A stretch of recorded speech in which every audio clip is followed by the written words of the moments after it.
दोस्तों, आज की कहानी एक मॉरल कहानी पर आधारित है, जिसका टाइटल है माँ बाप को दुख मत दो। कैसे हम बच्चे अपनी छोटी छोटी जिद पर अपने माँ बाप को दुखी कर देते हैं, तो वह इसी कहानी में मैं आपको सुनाने जा रही हूँ। उम्मीद करती हूँ कि आपको ये पसंद आए। जो जिद करते हैं खुद से अपनी सफलता के लिए नहीं, अपने माँ बाप से अपने शौक़ पूरे करने के लिए। एक लड़के ने अपने पिता से कहा, पापा मुझे नया मोबाइल चाहिए। पिता ने कहा, बेटा अभी कुछ वक्त रुक जा, फिर तुझे एक नया मोबाइल दिला दूंगा। बेटे ने कहा, आपके पास मेरे लिए कभी पैसे नहीं होते हैं।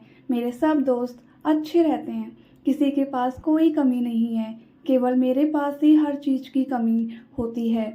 अब आप बच्चे पैदा करना बेहद आसान है, लेकिन उन्हें पालना बेहद मुश्किल है।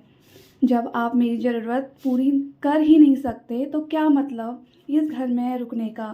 मैं घर छोड़कर जा रहा हूँ। बेटा रुक जा, मेरी बात तो सुन, हम तुझे दिला देंगे।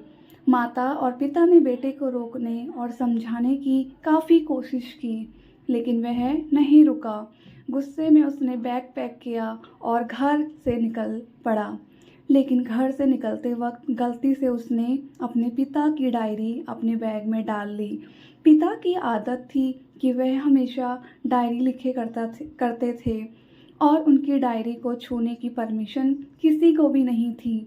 लड़का घर से काफ़ी दूर गया और थक कर बैठ गया। जब उसने वो डायरी देखा तो उसने सोचा, आखिर मिल ही गया खजाना। आज पता चल जाएगा कि मेरे पिताजी ने कहाँ दौलत छुपा के रखी है और उन्हें किन किन लोगों से पैसा लेने हैं, और सारा का सारा लेखा जोखा आज मुझे मिल जाएगा। बेटे को लगा इस डायरी में पिताजी की सारी लेन देन का हिसाब होगा।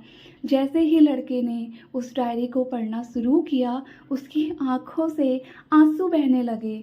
डायरी की शुरुआती पन्नों में बेटे को जो बाइक दिलाई थी उसका हिसाब लिखा था, जिसकी ईएमआई पिताजी अभी तक चुका रहे थे। दूसरे पन्ने में उसके कॉलेज की फ़ीस और एडमिशन का कर्ज लिखा था कि इन लोगों को इतने पैसे वापस देने हैं। और सबसे आखिरी पन्ने पे लिखा था कि बेटे को अब मोबाइल दिलाना है, उसके लिए मुझे कौन कौन उधार दे सकता है। उन सभी लोगों के नाम लिखे हुए थे। बेटे ने जैसे ही सब पढ़ा, वह पागलों की तरह रोने लगा और रोते रोते दौड़ता भागता घर आया। जैसे ही उसने आकर घर देखा तो उसके माता पिता एक कोने में बैठकर रो रहे थे। बेटा अपने पिता के पैरों में गिरकर रोने लगा कि पिताजी मुझे माफ़ कर दो।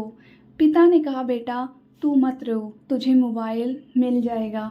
बेटे ने कहा, पिताजी मुझे आपसे कुछ नहीं चाहिए, मुझे पता चल चुका है आप इस डायरी में हम लोगों से क्या छुपाते थे। अब आपको कोई काम नहीं करने दूंगा, मैं मेहनत करके सब कुछ ठीक करूंगा।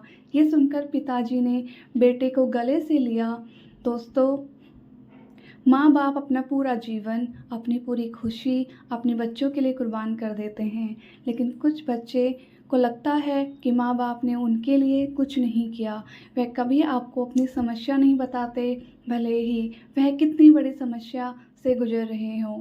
रिश्तेदार भी उन्हें नीचा दिखाते होंगे तो भी वह सह लेते होंगे। लोग भी ताने मारते होंगे तो वो भी सह लेते होंगे, लेकिन आपसे अपनी समस्या कभी शेयर नहीं करते, क्योंकि वह आपको कभी दुखी नहीं देखना चाहते हैं।